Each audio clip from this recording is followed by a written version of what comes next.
Hi everyone and welcome back to another video. So many users notice a NotebookLM watermark branding element or attribution mark on videos generated from NotebookLM content and want to know whether it can be removed or hidden.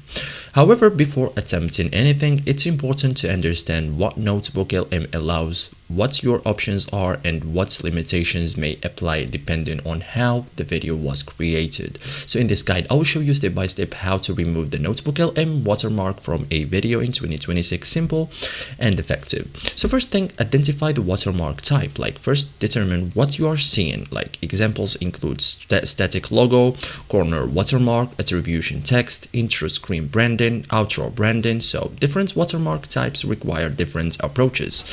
Understanding the watermark is the first step, okay?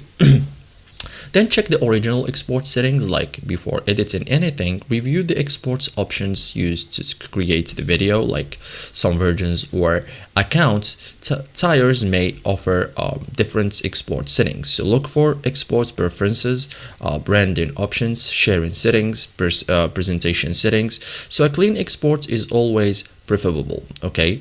Review your account features. Like some AI tools provide additional export capabilities through upgraded plans. So depending on the platform version, features may vary. For example, higher quality exports, additional customization, different sharing options. So available options can change over time, okay? So this is it, guys, how to spot the thing, or how to remove the NotebookLM watermark form. Thank you for watching and see you guys in the next tutorial, okay?